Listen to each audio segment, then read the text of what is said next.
అనంతపురం కళ్యాణదుర్గం నియోజకవర్గాన్ని అన్ని రంగాల్లో అభివృద్ధి చేయటమే తన లక్ష్యమని టీడీపీ అభ్యర్థి అమిలినేని సురేంద్రబాబు అన్నారు.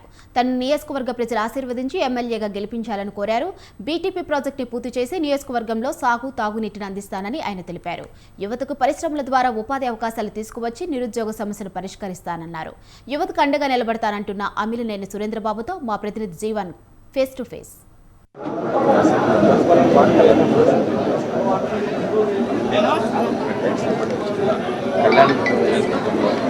నియోజకవర్గ వ్యాప్తంగా సుడిగాల పర్యటన చేస్తున్నారు.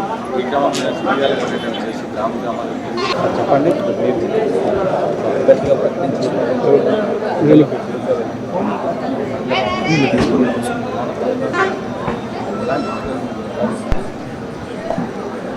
ఉమ్మడి అభ్యర్థిగా నన్ను ఇక్కడ కళ్యాణదుర్గం నియోజకవర్గం ప్రకటించడం జరిగింది. చంద్రబాబు నాయుడు గారికి, పవన్ కళ్యాణ్ గారికి కూడా ప్రత్యేక ఎప్పుడైతే నన్ను ప్రకటించారో ఆ రోజు నుంచి కూడా నిర్ణయించుకున్నా మనం ప్రజల్లో ఉండిపోవాలి, ప్రజల కోసం పనిచేయాలి, ప్రజల కష్టాలు చూడాలి, ప్రజల్లో ఏ సమస్యలను పరిష్కరించాలని ముందునే ఈ మొత్తం ఈ కాన్స్టిట్యూన్సీ అంతా పర్యటిస్తున్నా. అన్ని సమస్యలను కూడా దృష్టిలో తీసుకున్నా. వాళ్ళకి ముఖ్యంగా తాగునీటి సమస్య చాలా తీవ్రంగా ఉంది. అలాగే సాగునీటికి కూడా ప్రాబ్లమ్స్ ఉన్నాయి. వాళ్ళు ఒకటే అడుగుతున్నారు, మాకు ఏమొద్దు 114 నీళ్లు కావాలి, భైరవానికి సకాలంలో పూర్తి చేయాలని. ఖచ్చితంగా రాబోయే 2.5 సంవత్సరాల్లో ఆ ప్రాజెక్టును పూర్తి చేస్తా. అలాగే కూడా మనకి ఏదైతే మన తాగునీరు ఉందో అది కూడా మనం ఏదైతే చంద్రబాబు నాయుడు గారితో మాట్లాడి అవి కూడా ప్రతి గ్రామానికి కూడా తాగునీరు వచ్చి ఏర్పాటు చేస్తాం. ఆల్రెడీ మా సూపర్ 6 స్కీముల్లో కూడా ఇంటింటికి కొలాయి అనేది ఉంది. అందులో భాగంగానే ప్రతి ఇంటింటికి కొలాయి ఏర్పాటు కూడా చేస్తారని. అలాగే మనకి ఇంటర్నల్ రోడ్స్ ఏదైతే మండలాల నుంచి గ్రామాలకు వెళ్ళే ఏ దారి కూడా అధ్వానంగా ఉన్నా, ఏ దారి కూడా బాగాలేదు. అవన్నీ కూడా రాబోయే 3-4 సంవత్సరాల్లో కూడా అవన్నీ కూడా వీలైనంత వరకు చాలా వరకు పూర్తిగా బాగాలేని రోడ్లన్నీ కంప్లీట్ చేసి ఇంకా దీనికి అంచెలంచెలుగా అభివృద్ధి చేయడానికి ప్రయత్నం చేస్తామని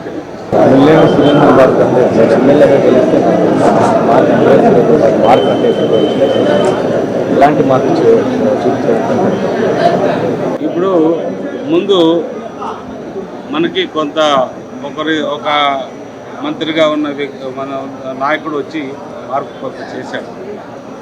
ఆయన పేరు ఇప్పటికీ చిరస్థాయిగా ఈ నియోజకవర్గంలో ఉంది.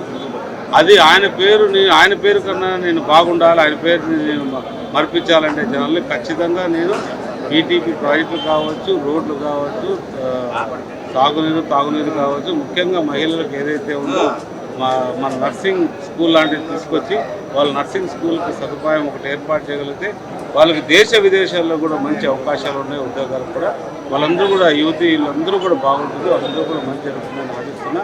అలాగే చాలామంది యువకులు కూడా ఇక్కడ మనం ఉపాధి లేదు, చాలామంది వలసలు వెళ్ళారు.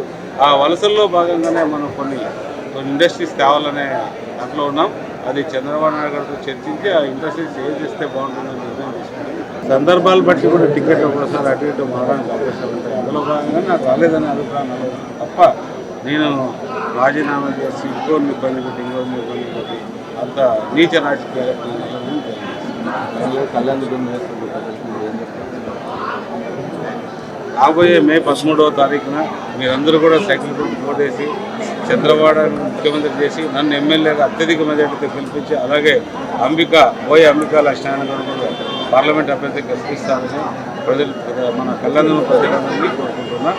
ఏది రకరకాలుగా ఏదైతే నియోజకవర్గంలో అభివృద్ధి కావాలో ఎవరైతే కార్యకర్తలు నాయకులు మా పార్టీకి సంబంధించున్నారో వాళ్ళందరూ కూడా ప్రత్యక్షంగా నా దగ్గర వచ్చి కలవచ్చు.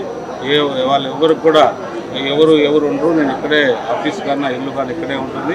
ఎవరికి ఏం అవసరం ఉన్నా కూడా డైరెక్ట్గా వాళ్ళు వచ్చి నన్ను కలవడానికి అవకాశం ఉంటుంది. ఎప్పుడైనా కూడా వచ్చి వాళ్ళని కలవచ్చు.